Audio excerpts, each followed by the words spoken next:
الحمد لله رب العالمين نحمده ونستعينه ونستغفره ونعوذ بالله من شرور أنفسنا ومن سيئات أعمالنا من يهده الله فلا مضل له ومن يضلل فلن تجد له وليا مرشدا أشهد أن لا إله إلا الله وحده لا شريك له وأشهد أن محمدا عبده ورسوله أرسله بالهدى ودين الحق ليظهره على الدين كله ولو كره المشركون اللهم صل على محمد وعلى آل محمد كما صليت على إبراهيم وعلى آل إبراهيم إنك حميد مجيد وبارك على محمد وعلى آل محمد كما باركت على إبراهيم وعلى آل إبراهيم إنك حميد مجيد أما بعد فإن خير الحديث كتاب الله وخير الهدي هدي محمد صلى الله عليه وسلم وشر الأمور محدثاتها وكل محدثة بدعة وكل بدعة ضلالة يا أيها الذين آمنوا اتقوا الله حق تقاته ولا تموتن إلا وأنتم مسلمون أعوذ بالله من الشيطان الرجيم إن الذين آمنوا والذين هاجروا وجاهدوا في سبيل الله أولئك يرجون رحمة الله والله غفور رحيم. ബഹുമാന്യരായ വിശ്വാസിനികളെ, സഹോദരന്മാരെ, സഹോദരികളെ, സ്രഷ്ടാവായ അള്ളാഹുവിന്റെ ദീനിന്റെ വിധിവിലക്കുകൾക്കനുസരിച്ച് ജീവിതം ക്രമീകരിക്കാൻ നമുക്കുള്ള ബാധ്യതയെ ഏറ്റവും ആദ്യം ഓർമ്മിപ്പിക്കുകയാണ്. അള്ളാഹുവിന്റെ അപാരമായ അനുഗ്രഹത്താൽ ഒരു പുതിയ വർഷത്തിലേക്ക്, ഹിജ്റ വർഷത്തിലേക്ക് നമ്മൾക്ക് പ്രവേശിക്കാൻ സൗഭാഗ്യം ലഭിച്ചിരിക്കുകയാണ്. അള്ളാഹു നമ്മുടെ ആയുസ്സിലേക്ക് ഒരു വർഷം കൂടി നീട്ടിത്തന്നിരിക്കുന്നു എന്നുള്ളതാണ്. മുഹറം ഹിജ്റ വർഷത്തിലെ ആദ്യത്തെ മാസമാണ്. മുഹറം മാസത്തിലാണ് നമ്മളെല്ലാവരും ഉള്ളത്. സൗര വർഷമാണ്. നമ്മൾ സാധാരണ രീതിയിൽ നമ്മുടെ ജീവിതത്തിൽ പല കാര്യങ്ങൾക്കും നമ്മൾ ഗണിച്ചു വരാറുള്ളത്, കണക്ക് നോക്കാറുള്ളത്. എന്നാൽ മുഹറത്തെ നമ്മൾ നോക്കുമ്പോൾ മുഹറം മാസം സൗരവർഷത്തിന്റെ അപേക്ഷിച്ചുകൊണ്ട് ഹിജ്റ വർഷം ഓരോ വർഷത്തിലെടുക്കുമ്പോൾ 11 ദിവസത്തിന്റെ കുറവുണ്ടാവും. ഈ 11 ദിവസത്തിന്റെ കുറവ് എന്ന് പറയുമ്പോൾ നമ്മൾ ഒരു വർഷം പൂർത്തിയായി എന്ന് പറയുന്നത് ഒരു വേളയല്ല, സത്യസന്ധമായിട്ട് പറഞ്ഞാൽ 11 ദിവസം മുമ്പേ തന്നെ, നമ്മൾ കണക്കാക്കുന്നതിന്റെ 11 ദിവസം മുമ്പേ തന്നെ നമ്മെ സംബന്ധിച്ചിടത്തോളം ഒരു വർഷം എന്നുള്ളത് പൂർത്തിയാകലുണ്ട് എന്നർത്ഥം.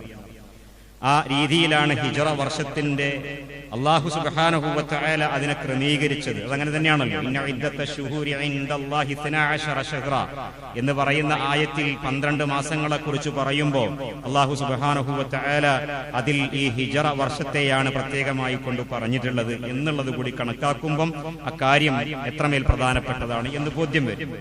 മഹാനായ നബി സല്ലല്ലാഹു അലൈഹി വസല്ലമയുടെയും സ്വഹാബത്തിന്റെയും ഹിജ്റയെ കണക്കാക്കിക്കൊണ്ടാണ്, അതിനെ കണക്ക് കൂട്ടിക്കൊണ്ടാണ് ആ ഒരു കലണ്ടർ, ഹിജ്റ കലണ്ടർ നമുക്ക് നമ്മുടെ മുമ്പിലേക്ക് വന്നിട്ടുള്ളത് എന്നുള്ള ചരിത്രം നമുക്ക് എല്ലാവർക്കും അറിയാം.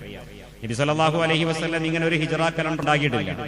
എന്നാൽ മഹാനായ ഉമർ ബിൻ ഖത്താബ് റളിയല്ലാഹു അൻഹുവിന്റെ ഭരണകാലഘട്ടത്തിൽ ഒരു ഷൂറയുടെ തീരുമാനമനുസരിച്ച്, ഒരു കൂടിയാലോചനയുടെ തീരുമാനമനുസരിച്ചിട്ടാണ് ഇസ്ലാമിക ഉമ്മത്തിന്, മുസ്ലിം ഉമ്മത്തിന് ഒരു കലണ്ടർ വേണം എന്നുള്ള നിലക്ക് ഇങ്ങനെ ഹിജ്റയെ ആസ്പദമാക്കി അന്ന് പല തരത്തിലുള്ള അഭിപ്രായങ്ങൾക്ക് അവസരം മഹാനായ ഉമർ ബിൻ ഖത്താബ് റളിയല്ലാഹു അൻഹു സ്വാഭാവികമായും കൂടിയാലോചന സമിതിയിലുള്ള ആളുകൾക്കൊക്കെ കൊടുത്തിട്ടുണ്ട്.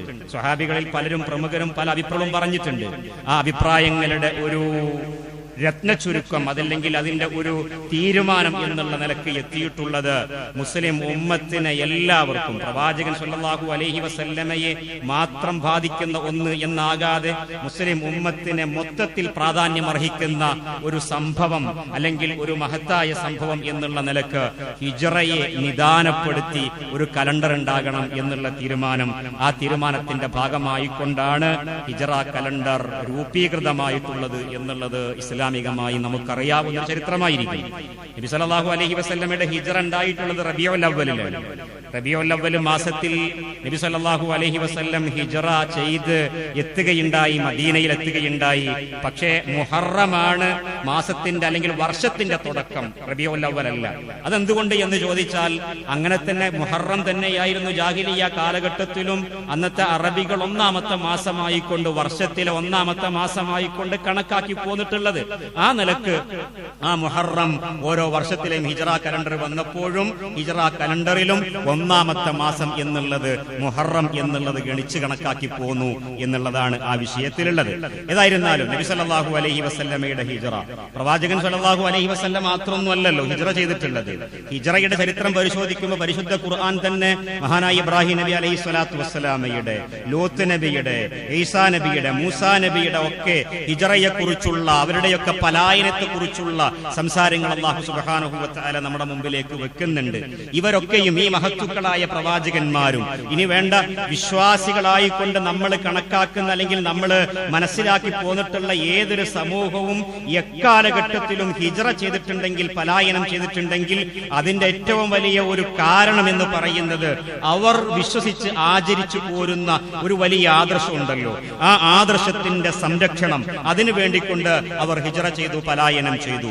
അവർ ജീവിതത്തിൽ അനുഭവിക്കേണ്ട അവകാശങ്ങൾ നിഷേധിക്കപ്പെട്ടപ്പോൾ അവകാശ സംരക്ഷണത്തിന് വേണ്ടി, അവകാശങ്ങൾ ജീവിക്കാനുള്ള അവകാശം, ഏറ്റവും പ്രധാനപ്പെട്ട അവകാശമാണല്ലോ അത്, ആ അവകാശം അവർക്ക് വകവെച്ച് കിട്ടണമെങ്കിൽ പലായനം ചെയ്തെങ്കിലേ മതിയാകൂ എന്നുള്ളിടത്ത് ഹിജ്റയുണ്ടായി എന്നുള്ളതാണ്, പലായനമുണ്ടായി എന്നുള്ളതാണ്. അഥവാ നിരന്തരമായ പീഡനങ്ങൾ, മർദ്ദനങ്ങൾ, ബഹിഷ്കരണങ്ങൾ, സാമ്പത്തികമായ ഉപരോധങ്ങൾ എന്ന് വേണ്ട ഏതൊക്കെ അർത്ഥത്തിൽ മുസ്ലിം ഉമ്മത്തിനെ അരികുവൽക്കരിച്ച് ഒറ്റപ്പെടുത്തി ഇല്ലാതെയാക്കാൻ വേണ്ടി ശ്രമിക്കുന്നുവോ അത് അതിന്റെ പൂർണ്ണതയിൽ എത്തിയപ്പോൾ ഇനി നിർവാഹമില്ല, ഇനി ഇവിടെ കഴിയാൻ പറ്റൂല എന്നുള്ള ഒരു ഘട്ടം എത്തുമ്പോഴാണ് ഹിജ്റ ഉണ്ടായിട്ടുള്ളത്. നബി സല്ലല്ലാഹു അലൈഹി വസല്ലമയുടെ കാര്യത്തിലും സ്വഹാബത്തിന്റെ കാര്യത്തിലും അങ്ങനെ തന്നെയാണ് പലായനങ്ങൾ ഏവതും ഉണ്ടായിട്ടുള്ളത്.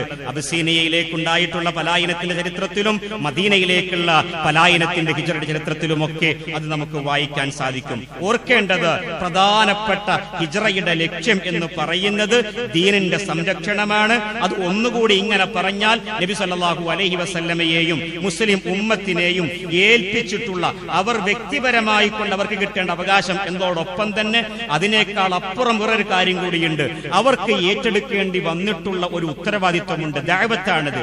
ആ ദഅവത്തിന് അവർ ജീവിച്ചുകൊണ്ടിരിക്കുന്ന മണ്ണിൽ സ്വൈര്യതയോടുകൂടി അത് നിർവഹിക്കാൻ കഴിയില്ല.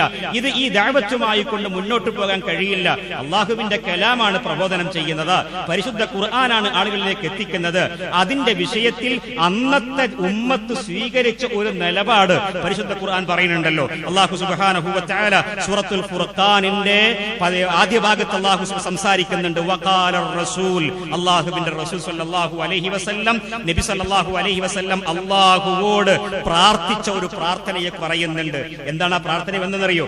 യാ റബ്ബി, എന്റെ റബ്ബേ, ഇന്ന ഖൗമി ഇത്തഖദു ഹാദൽ ഖുർആന മഹ്ജൂറ എന്ന്, എന്റെ ജനം ഈ ഖുർആനിൽ നിന്ന് ഹിജ്റ ചെയ്തിരിക്കുന്നു. അങ്ങനെ പറയാം നമുക്ക് ആ വാക്കിന്റെ അർത്ഥം.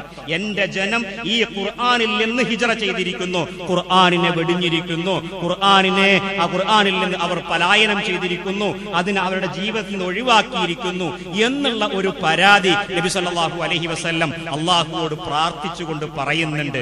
ഇതിന്റെയൊക്കെ ഭാഗമായിക്കൊണ്ട്, ഇതിന്റെയൊക്കെ ബാക്കി പത്രമായിക്കൊണ്ട് പലായനമുണ്ടായി എന്നുള്ളത് സംക്ഷിപ്തമായിക്കൊണ്ട് നമുക്ക് പറയാവുന്നതാണ്. അപ്പോൾ അപ്പോൾ അവകാശ നിഷേധം, അതേപോലെ തന്നെ അവർ ഏറ്റെടുത്ത് ചെയ്യേണ്ട പ്രാവർത്തികമാക്കേണ്ട ദൗത്യ നിർവഹണത്തിന് മുന്നോട്ട് പോകാൻ കഴിയണില്ല. അതിന്റെയൊക്കെ അടിസ്ഥാനത്തിൽ നബി സല്ലല്ലാഹു അലൈഹി വസല്ലം ഹിജ്റയുണ്ടായി. അത് പറയുമ്പോഴാണ് ഈ ആയത്ത് വെച്ചുകൊണ്ട് നമ്മുടെ ഒരു ആലോചന ഉണ്ടാകേണ്ടത്. എന്താ ആയത്തിൽ പറഞ്ഞിട്ടുള്ളത്? ഈ ആയത്തിൽ പറഞ്ഞ ആലോചന നമ്മുടെ കാര്യത്തിൽ നമ്മൾ അന്നത്തെ മക്ക മുശ്രിക്കുകളുടെ അവസ്ഥയിലേക്ക് ഖുർആനിന്റെ കാര്യത്തിൽ എത്തുന്നുണ്ടോ എന്നുള്ള ആലോചന ആലോചിച്ച് നോക്കൂ. നബി സല്ലല്ലാഹു അലൈഹി വസല്ലം പരാതിപ്പെട്ടത്, അല്ലെങ്കിൽ അള്ളാഹുവോട് പരാതി എന്നോണം പ്രാർത്ഥിച്ചത്, ഇന്ന ഖൗമി, എന്റെ ഈ ജനം, ഇദാ ഇത്തഖദു ഹാദൽ ഖുർആന മഹ്ജൂറ, ഈ ഖുർആനിനെ വെടിഞ്ഞിരിക്കുന്നു, ഒഴിവാക്കിയിരിക്കുന്നു, ഖുർആനിൽ നിന്ന് അവർ പലായനം ചെയ്തിരിക്കുന്നു, ഹിജ്റ ചെയ്തിരിക്കുന്നു. ഈ ഒരു അവസ്ഥ നമുക്ക് കടന്നു വരാതിരിക്കുക എന്നുള്ള വലിയ ഒരു സന്ദേശം ഹിജ്റയെ കുറിച്ച് വായിക്കുമ്പോൾ നമുക്ക് ഏറ്റെടുക്കാനുണ്ട്. കാരണം ഇതിന്റെ പേരിലാണ് നബി സല്ലല്ലാഹു അലൈഹി വസല്ലമയ്ക്ക് ഹിജ്റ ചെയ്യേണ്ടി വന്നിട്ടുള്ളത് എന്നതുകൂടി ചേർത്ത് വെച്ച് വായിക്കുമ്പോഴാണ് നമ്മൾ കൂടി ആ ഒരു അവസ്ഥയിലേക്ക് വരാതിരിക്കാൻ ആ ആയത്തിൽ നിന്ന്, ആ അർത്ഥത്തിൽ സന്ദേശം ഉൾക്കൊള്ളാൻ നമ്മൾക്കേവർക്കും ബാധ്യതയുണ്ട് എന്നുള്ളത് നാം ഒരിക്കലും മറക്കാത്ത, വിസ്മരിക്കാൻ പാടില്ലാത്ത ഒരു കാര്യമാകുന്നു.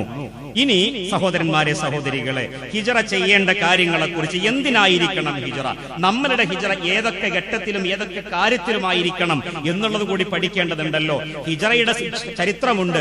ആ ചരിത്രം നമ്മൾ ഓരോരുത്തരും നിരന്തരമായി വായിക്കേണ്ടതാണ്, മനസ്സിലാക്കേണ്ടതാണ്, അതിൽ സന്ദേശങ്ങൾ ഉൾക്കൊള്ളേണ്ടതാണ്. ഒരു ഖുത്ബയുടെ സമയ പരിമിതിയിൽ നിന്നുകൊണ്ട് പറയേണ്ട ചില കാര്യങ്ങൾ എന്നുള്ള നിലക്ക് നമ്മുടെ ഹിജ്റ ഏതൊക്കെ നിലക്കായിരിക്കണം എന്ന് ആലോചിക്കുമ്പോൾ ചില പ്രധാനപ്പെട്ട കാര്യങ്ങൾ നമ്മൾ ആവർത്തിച്ച് മനസ്സിലാക്കേണ്ടതുണ്ട്. അതിൽ ഒന്നാമത്തെ എന്താണെന്നറിയോ? പാപങ്ങളിൽ നിന്നുള്ള ഹിജ്റ ഉണ്ടാകണം. നമ്മൾ ജീവിതം ചെയ്തുകൊണ്ടിരിക്കുന്ന തിന്മകൾ, അധർമ്മങ്ങൾ, വേണ്ടാത്തരങ്ങൾ, നമ്മുടെ ജീവിതം സംബന്ധിച്ചുകൊണ്ടിരിക്കുന്ന എല്ലാ വൃത്തികേടുകളും, ആ വൃത്തികേടുകളിൽ നിന്ന് അവയെ വെടിഞ്ഞ് അതിൽ നിന്ന് പലായനം ചെയ്ത് നന്മ നിറഞ്ഞ ഒരു ജീവിതത്തിലേക്ക് നമ്മൾക്ക് എത്താൻ സാധിക്കുക എന്നുള്ളതാണ് നമ്മൾ ഏറ്റെടുക്കേണ്ട ഹിജ്റ. ഹിജ്റയിൽ നിന്ന് കിട്ടേണ്ട ഒരു പാഠം അതാണ്. നോക്കൂ നിങ്ങൾ, മഹാനായ നബി സല്ലല്ലാഹു അലൈഹി വസല്ലം അതുകൊണ്ടായിരിക്കുമല്ലോ അൽ മുഹാജിറു, ശരിക്കുള്ള മുഹാജിർ ആരാന്ന് പറയുമ്പോൾ മൻ ഹജറ മാ നഹല്ലാഹു അൻഹു എന്ന് റസൂലുള്ളാഹി സ്വല്ലല്ലാഹു അലൈഹി വസല്ലം പറയുന്നുണ്ട്. ശരിക്കുള്ള ഒരു മുഹാജിർ ആരാണെന്നറിയോ? മൻ ഹജറ, അയാൾ വെടിയും ഒഴിവാക്കും, അയാൾ ഹിജ്റ ചെയ്യും എന്ന് നമുക്ക് നേർക്കുനേരെ മനസ്സിലാകാൻ സാന്ദർഭികമായി പറയാം. അയാൾ ഹിജ്റ ചെയ്യും. എന്തിൽ നിന്ന്? മാ നഹല്ലാഹു അൻഹു, അല്ലാഹു എന്തൊരു കാര്യം അവരോട് പാടില്ലെന്ന് പറഞ്ഞിട്ടുണ്ടോ, വിലക്കിയിട്ടുണ്ടോ, അത് അവർ ചെയ്യുന്നിടത്ത് നിന്ന് അവർ മാറി നിൽക്കുകയും അതിൽ നിന്ന് അവർ ഹിജ്റ ചെയ്യുകയും ചെയ്യുന്ന ഒരു രീതിശാസ്ത്രം, അങ്ങനെ ഒരു ജീവിത രീതി അവർക്ക് സ്വീകരിക്കാൻ സാധിക്കുക, അതാകുന്നു ഹിജ്റയുടെ ഒരു വലിയ സന്ദേശമായിക്കൊണ്ട് നമ്മൾ സ്വീകരിക്കേണ്ടത്. പ്രിയപ്പെട്ട സഹോദരങ്ങളെ, അത് പറയുമ്പോഴാണ്, അത് നമ്മൾ ഓർക്കുമ്പോഴാണ് ഇന്ന് നമ്മുടെ ദീനീ ജീവിതം തടസ്സമാകുന്ന പല കാര്യങ്ങളിൽ നമ്മൾ അറിഞ്ഞോ അറിയാതെയോ ഇടപെടേണ്ടി വന്നുകൊണ്ടിരിക്കുന്നുണ്ടല്ലോ. നമ്മളുടെ കയ്യിലുള്ള ഉപകരണങ്ങൾ അതിന് വലിയ ഒരു നിമിത്തമായി മാറിക്കൊണ്ടിരിക്കുന്നു. നമ്മൾ ഇടപെടുന്ന സോഷ്യൽ മീഡിയകൾ അതിന് കാരണമായിക്കൊണ്ടിരിക്കുന്നു. നമ്മുടെ കയ്യിലുള്ള മൊബൈൽ ഫോണുകൾ അത് നിമിത്തമായി കൊണ്ടിരിക്കുന്നു. നമ്മുടെ നന്മയ്ക്ക് വേണ്ടി ചെലവഴിക്കേണ്ട ഒരുപാട് സമയങ്ങൾ ഈ തിന്മയുടെ വാതായനങ്ങൾ തുറന്നിടപ്പെട്ടിടത്തേക്ക് നമ്മുടെ ശ്രദ്ധ പോകുന്നു, നമ്മുടെ പ്രവർത്തനങ്ങൾ പോകുന്നു, നമ്മുടെ സമയം ചെലവഴിക്കപ്പെടുന്നു. അങ്ങനെ ഒന്നിൽ നിന്ന് മറ്റൊന്നിലേക്ക് എന്ന വണ്ണം തിന്മകളുടെ ചെറുതോ വലുതോ ആയ തിന്മകൾ കാണാനും കേൾക്കാനും ഇടപെടുകയും അവിടേക്ക് കൊണ്ടുപോയി നമ്മുടെ ഇടപെടലുകൾ ഉണ്ടാവുകയൊക്കെ ചെയ്യുമ്പോൾ എത്ര നല്ല സമയം, നമ്മൾക്ക് വേണ്ടപ്പെട്ട എത്ര സമയമാണ് തിന്മയുടെ ഭാഗത്ത് നിന്നുണ്ടാകുന്നത്. നമ്മൾക്ക് ഹിജ്റ എന്നുള്ള നില കെട്ടിടക്കേണ്ട ഒരു സന്ദേശം ഈ ഒരു സമയത്ത് ഓർക്കേണ്ട പ്രധാനപ്പെട്ട സന്ദേശം അതായിരിക്കില്ലേ? എന്റെ ഏറ്റവും പ്രധാനപ്പെട്ട ജീവിതത്തിലെ സമയം അള്ളാഹുവിന് ഇബാദത്ത് ചെയ്യാനും റബ്ബിനെ ഓർക്കാനും അവന്റെ മാർഗത്തിൽ ചെലവഴിക്കേണ്ട നല്ല ഒരു സമയമാണ് ഇത്തരം മീഡിയകൾ കവർന്നുകൊണ്ടിരിക്കുന്നത് എന്ന് തിരിച്ചറിയുന്നിടത്ത് നിന്ന് എനിക്കൊരു ഹിജ്റ ഇതിൽ നിന്ന് വേണം എന്ന് ആലോചിക്കുകയും ഹിജ്റയിൽ നിന്ന് ആ ഒരു സന്ദേശം സ്വീകരിക്കാൻ നമ്മൾ സന്മനസ് കാണിക്കുകയും ചെയ്യുന്നിടത്ത് ഹിജ്റയുടെ പാഠം ഉൾക്കൊണ്ട നല്ലവരായി തീരാൻ നമുക്ക് സാധിക്കും എന്നുള്ളത് നമ്മൾ ഓരോരുത്തരും മനസ്സിലാക്കേണ്ടതുണ്ട്. ഇതേപോലെ തന്നെ അള്ളാഹുവിങ്കൽ നിന്ന് നമ്മൾ അകറ്റുന്ന ബന്ധങ്ങൾ, ആ ബന്ധങ്ങളിൽ നിന്ന് നമ്മൾ ഹിജ്റ ചെയ്യേണ്ടതുണ്ട്. നമ്മൾക്ക് പലതരത്തിലുള്ള കെട്ടുപാടുകൾ, അത് വ്യക്തിപരമായി കൊണ്ട് സുഹൃത്ത് ബന്ധങ്ങളാവാം, കുടുംബ ബന്ധങ്ങളാവാം, ഇനി ഏതെങ്കിലും മറ്റ് പല അർത്ഥത്തിൽ വരുന്ന ബന്ധങ്ങളാകാം, കൂട്ടുകെട്ടുകൾ എന്ന് ഒറ്റ വാക്കിൽ പറഞ്ഞുകൊള്ളാം. ഓർത്തുകൊള്ളട്ടെ, ആ കൂട്ടുകെട്ടുകൾ അള്ളാഹുവിങ്കൽ നിന്ന്, റബ്ബിന്റെ മാർഗത്തിൽ നിന്ന്, ദീനി ജീവിതത്തിൽ നിന്ന് നമ്മളെ അകറ്റുന്നുണ്ടോ? അകറ്റുന്നുണ്ടെങ്കിൽ അവിടെ നിന്ന് നമ്മൾ അകന്നു മാറുക എന്നുള്ള ഒരു ഹിജ്റയുടെ സന്ദേശം നമുക്ക് ഉൾക്കൊള്ളേണ്ടതുണ്ട്. അങ്ങനെ നമ്മൾ യാതൊരു പ്രയോജനവുമില്ലാത്ത ദീനിനെ പരിഹസിക്കുന്ന ആളുകളുമായി കൊണ്ടുള്ള കൂട്ടുകെട്ട്, ദീനിനെ പരിഹസിക്കുന്ന ഇടങ്ങളുമായി കൊണ്ട് നമ്മുടെ ഇടപെടലുകൾ എന്ന് പറയുമ്പോ ആ ഇടപെടലുകൾ നമ്മൾക്ക് അവർക്ക് അനുകൂലമായി കൊണ്ടുള്ള സംസാരങ്ങൾ ഉണ്ടാവുകയോ അവർ പറയുന്നത് കേൾക്കാൻ വേണ്ടി കൊണ്ട് സമയം കൊടുക്കുകയോ ഒക്കെ ചെയ്യുന്ന രീതിയിൽ നമ്മളായിത്തീരുന്നുവെങ്കിൽ അവിടെ നിന്നൊരു ഹിജ്റ, അവിടെ നിന്നൊരു പലായനം, അവിടെ അള്ളാഹുവിന്റെ വിലക്കുണ്ട് എന്ന് തിരിച്ചറിഞ്ഞുകൊണ്ട് ഞാൻ മാറി നിൽക്കണം എന്ന് ചിന്തിക്കാൻ സാധിക്കുന്നിടത്ത് നമുക്ക് കിട്ടുന്ന ഒരു വലിയ ആത്മീയമായ ഒരു മാറ്റമുണ്ടല്ലോ. ആ മാറ്റം ഹിജ്റയുടെ ഭാഗമായിക്കൊണ്ട് അതിന്റെ സന്ദേശം സ്വീകരിക്കുന്നിടത്ത് എനിക്കും നിങ്ങൾക്കും ഉൾക്കൊള്ളാനുണ്ട്. അതേപോലെ തന്നെ പ്രിയപ്പെട്ടവരെ, അല്ലാഹു സുബ്ഹാനഹു വ തആല നിഷിദ്ധമാക്കിയ കാര്യങ്ങളിൽ നിന്ന് ഹലാലാക്കിയ കാര്യങ്ങളിലേക്ക് നമ്മുടെ ശ്രദ്ധ പോവുക എന്നുള്ള നിലക്ക് ഹറാമുകളിൽ നിന്നുള്ള ഹിജ്റ, അത് ഭക്ഷണരംഗത്താകാം, വസ്ത്രരംഗത്താകാം, നമ്മുടെ വരുമാനത്തിന്റെ കാര്യത്തിലാകാം. ഇതൊക്കെ നമ്മളിങ്ങനെ ഓരോന്നിങ്ങനെ ആലോചിച്ചു പോയാൽ മതിയാകും. ഭക്ഷണരംഗത്ത് എന്നിൽ കടന്നു വരുന്ന ഹറാമുകൾ എന്തൊക്കെയാണ്, ഞാൻ ധരിക്കുന്ന വസ്ത്രത്തിന്റെ കാര്യത്തിൽ എന്നിൽ സംഭവിച്ചു പോകുന്ന നിഷിദ്ധങ്ങൾ എന്തൊക്കെയാണ്, എന്റെ വരുമാനത്തിന്റെ കാര്യത്തിൽ എന്നിൽ സംഭവിച്ചു പോകുന്ന നിഷിദ്ധങ്ങൾ എന്തൊക്കെയാണ്. ഇങ്ങനെ ഒരുപാട് കാര്യങ്ങൾ വരുന്നു. അവയൊക്കെയും ഹറാമ് കലരുന്ന രീതിയിൽ എന്റെ കൂടെയുണ്ട്. അതിൽ നിന്ന് വിട്ടുനിൽക്കാൻ എനിക്ക് സാധിക്കുന്ന രീതിയിൽ ഹിജ്റ എനിക്ക് പാഠമാവുക. കാരണം അതുകൊണ്ടാണ് നബി സല്ലല്ലാഹു അലൈഹി വസല്ലം പഠിപ്പിച്ചത്, അല്ലാഹു വിലക്കിയടത്ത് നിന്ന് മാറി നിൽക്കുക, അതാകുന്നു അൽ മുഹാജിർ. നമ്മൾ അൽ മുഹാജിറുകളാകാൻ വേണ്ടി ആ അർത്ഥത്തിൽ ശ്രമിക്കേണ്ടവരാണ്. അല്ലാഹു സുബ്ഹാനഹു വ തആല നമുക്കെല്ലാവർക്കും അതിന് തൗഫീഖ് നൽകി നമ്മെ ഓരോരുത്തരെയും അനുഗ്രഹിക്കുമാറാവട്ടെ.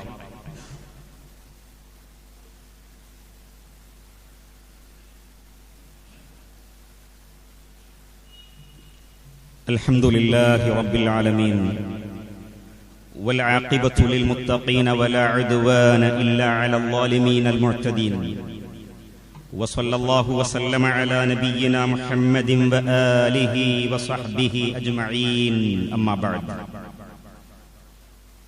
ഒരിക്കൽ കൂടി അല്ലാഹുവിന്റെ വിധി വിലക്കുകൾക്കനുസരിച്ച് ജീവിതത്തെ ക്രമീകരിക്കണേ എന്ന് ഓർമ്മിപ്പിക്കുകയാണ്. റബ്ബുൽ ഇസ്സത്ത് നമുക്കെല്ലാവർക്കും അതിന് തൗഫീഖ് നൽകി അനുഗ്രഹിക്കുമാറാവട്ടെ. സഹോദരങ്ങളെ, ഹിജ്റയുമായി ബന്ധപ്പെട്ട് നമ്മൾ ഉൾക്കൊള്ളേണ്ട പ്രധാനപ്പെട്ട ചില സന്ദേശങ്ങളിലേക്ക്, മെസ്സേജുകളിലേക്ക് ശ്രദ്ധ കൊണ്ടുവരാനാണ് ശ്രമിച്ചത്. ഇതോടൊപ്പം തന്നെ നബി സല്ലല്ലാഹു അലൈഹി വസല്ലമയുടെ ഹിജ്റയുമായി ബന്ധപ്പെട്ട് നമ്മൾക്ക് കിട്ടേണ്ട ചില പാഠങ്ങളുണ്ട്. ഓർക്കുമ്പോ പ്രധാനപ്പെട്ട ഒരു കാര്യം പറയാം. പ്രവാചകൻ സല്ലല്ലാഹു അലൈഹി വസല്ലം അവിടുത്തെ ഹിജ്റയുമായി ബന്ധപ്പെട്ട് നിങ്ങൾ ആലോചിച്ച് നോക്കൂ. വേണമെങ്കിൽ ഒരു ഇസ്റാ നടത്തി ഹിജ്റ എന്ന ഒരു സംഭവം അള്ളാഹുവിന് ചെയ്യാൻ കഴിവുള്ള, എല്ലാം കഴിവുള്ളവനാകും നമ്മൾ വിശ്വസിക്കുന്ന നമ്മുടെ റബ്ബ്. ഇസ്റാ പോലെ മസ്ജിദുൽ ഹറാമിൽ നിന്ന് മസ്ജിദുൽ അഖ്സയിലേക്ക് ഒരൊറ്റ കൊണ്ടുപോയി അവിടെ നിന്ന് മിഅ്റാജ് നടത്തി. അത്യത്ഭുതകരമായ സംഭവമാണ്. ഇങ്ങനെ ഒരു അത്ഭുതം കാണിച്ചു കൊടുത്തുകൊണ്ട് നബി സല്ലല്ലാഹു അലൈഹി വസല്ലമയെ മക്കത്ത് നിന്ന് പൂ പോലെ പറിച്ചെടുത്ത് മദീനയിൽ കൊണ്ടുപോയിട്ട് ആക്കാൻ പറ്റുമായിരുന്നു. റബ്ബിനതിന് അതിന് കഴിയും എന്നുള്ളത് തെളിവാണ് ഇസ്റാഉം മിഅ്റാജും. പക്ഷേ റസൂലുള്ളാഹി ആ വിഷയത്തിൽ, ഹിജ്റ എന്നുള്ള വിഷയത്തിൽ, നമുക്ക് അവിടുത്തെ ഹിജ്റയുമായി ബന്ധപ്പെട്ട് നമ്മൾ പഠിക്കുന്ന പാഠങ്ങൾ ഓരോന്നും, ആ സംഭവങ്ങൾ ഓരോന്നും ഇങ്ങനെ ഈ തലനാരിയുടെ കീഴിൽ പരിശോധിക്കുക എന്ന് പറയുന്നു. അതിനുവേണ്ടി നമ്മൾ മെനക്കെടാണെങ്കിൽ എത്ര വലിയ പാഠങ്ങളാണ് കിട്ടാനുള്ളതെന്നറിയാം. ഒരുപാട് പാഠങ്ങളുണ്ട്. പ്രത്യക്ഷത്തിൽ നമുക്ക് കിട്ടുന്ന ചില കാര്യങ്ങൾ പറയാം, വളരെ പ്രധാനപ്പെട്ടത്. അതിൽ പ്രധാനപ്പെട്ട പോയിന്റ് ഇതാണ്: നമ്മളുടെ മുൻപിലുള്ള ഒരു പ്രധാന ലക്ഷ്യം, നമ്മൾ നേടിയെടുക്കണം എന്ന് മുന്നിൽ കാണുന്ന ഒരു ലക്ഷ്യം, അത് എനിക്ക് വിജയിപ്പിക്കണം. നമുക്ക് ഓരോരുത്തർക്കും അതിന്റെ വിജയത്തിലേക്ക് എത്തണം, ലക്ഷ്യം കാണണം, റിസൾട്ട് കിട്ടണം. അതിനുവേണ്ടി ആവശ്യമായിട്ടുള്ളത്, അനിവാര്യമായിട്ടുള്ളത്, അത്യാവശ്യമായിട്ടുള്ളത് പ്ലാനിംഗ് ആണ്, ആസൂത്രണം വേണം എന്നുള്ള ഒരു വലിയ പാഠം റസൂലുള്ളാഹി സ്വല്ലല്ലാഹു അലൈഹി വസല്ലമയുടെയും സ്വഹാബത്തിന്റെയും ഹിജ്റയിൽ നിന്ന് നമുക്ക് ലഭ്യമാകുന്നുണ്ട്. നോക്കൂ നിങ്ങൾ, പരിശുദ്ധ ഖുർആൻ പറയുന്നുണ്ടല്ലോ സൂറത്തുൽ അൻഫാലിലെ 30-ാമത്തെ ആയത്തിൽ, വലാ യംകുറു ബികല്ലദീന വഇല്ലാ യംകുറു ബികല്ലദീന കഫറൂ ലിയുസ്ബിതൂക ഔ യുഖ്തിലൂക ഔ യുഖ്രിജൂക വയംകുറൂന വയംകുറുല്ലാഹ് വല്ലാഹു ഖൈറുൽ മാകിരീൻ. അഥവാ അന്നത്തെ മുശ്രിക്കുകളുടെ ഒരു മക്റിനെ കുറിച്ച്, അവരുടെ കുതന്ത്രത്തെ കുറിച്ചുള്ള സംസാരമാണ്. അള്ളാഹു പറയുന്നു, അവര് കുതന്ത്രം പ്രയോഗിക്കുന്നു, അവരുടേതും ആസൂത്രണങ്ങൾ തന്നെയാണ്. ദാറുൻ നദ്വയിൽ ഒരുമിച്ച് കൂടിക്കൊണ്ട് അവർ ചെയ്യുന്ന പല രീതിയിൽ ആസൂത്രണങ്ങളുണ്ട്.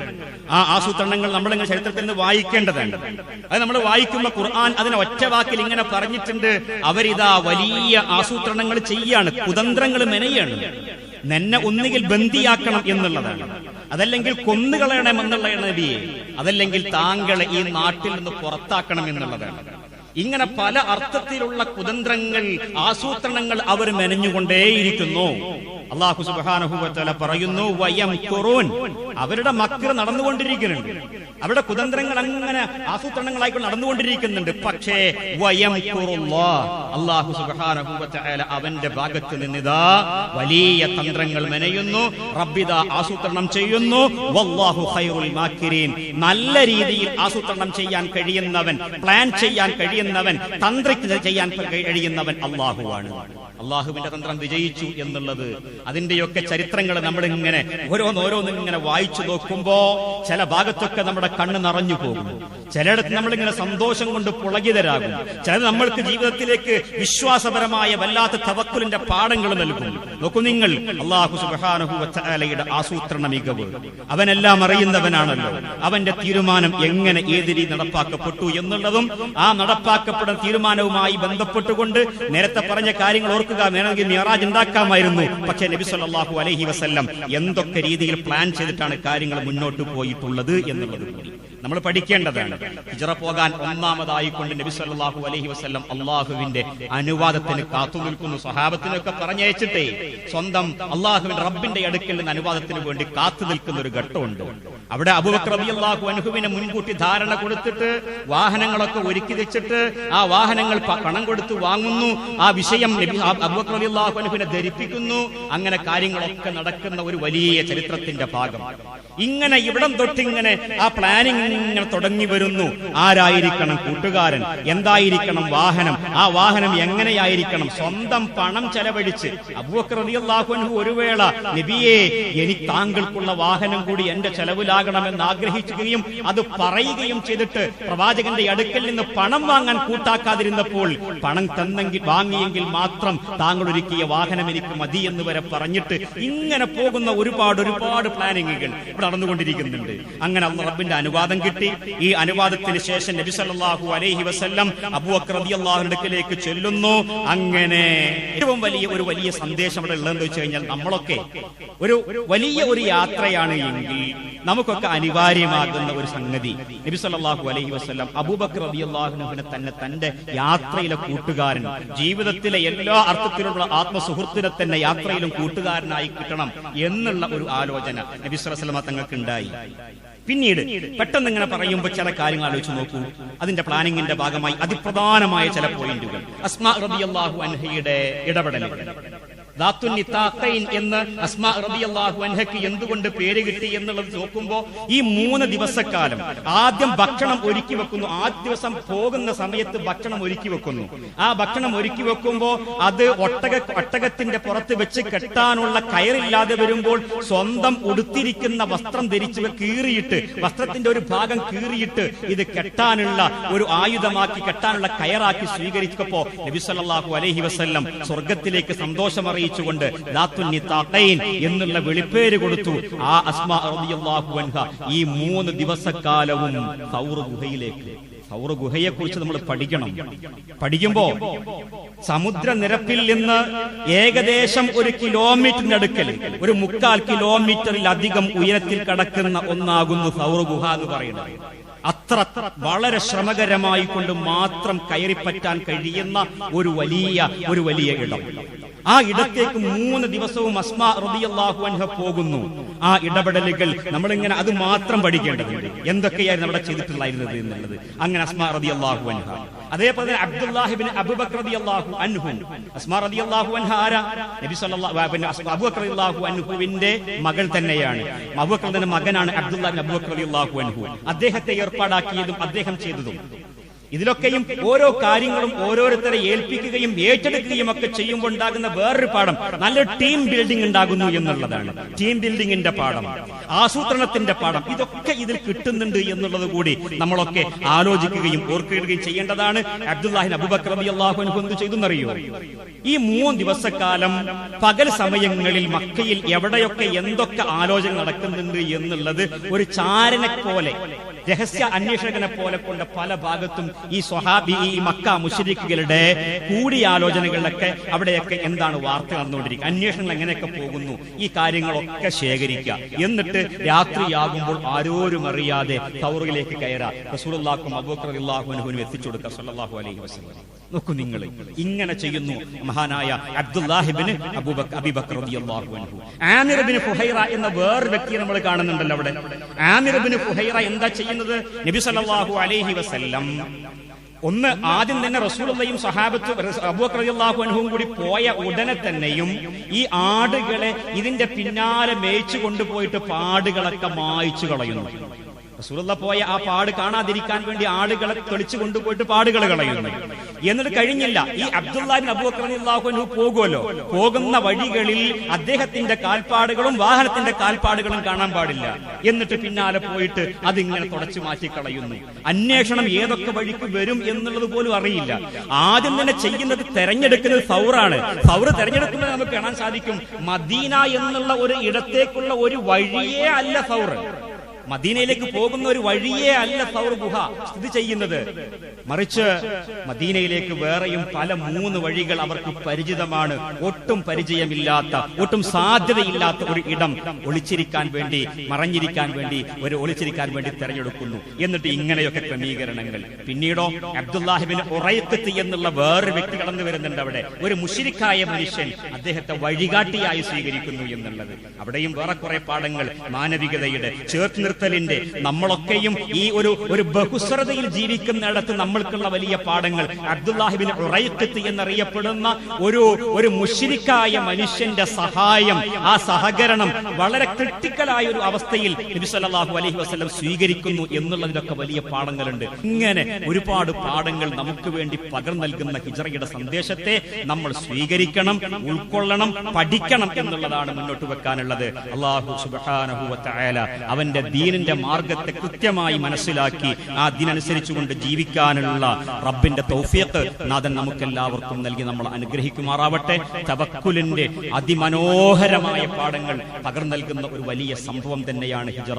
ചെയ്യാൻ കഴിയുന്നത് മുഴുവനും ചെയ്തതിനു ശേഷം റബ്ബിനോട് പ്രാർത്ഥിക്കുകയും തനിക്ക് ചെയ്യാനുള്ള കാര്യങ്ങൾ ചെയ്യുമ്പോഴും റബ്ബേ നീ സഹായിക്കണമേ എന്ന് പ്രാർത്ഥിച്ചുകൊണ്ട് ലക്ഷ്യം കൈവരിക്കാനും റബ്ബിന്റെ മാർഗത്തിൽ തന്നെയാണ് താനുള്ളത് എന്നുള്ള ഉറപ്പോടെ മുന്നോട്ട് പോകുമ്പോൾ എന്തായാലും എന്റെ റബ്ബ് എന്നെ സഹായിക്കും എന്നുള്ള ഈമാനോടുകൂടി മുന്നോട്ട് പോകാനും സാധിക്കുന്ന സുന്ദരമായ സന്ദേശങ്ങൾ നമുക്ക് നൽകുന്ന ഒരു വലിയ സംഭവം തന്നെയാണ് ഹിജ്റ.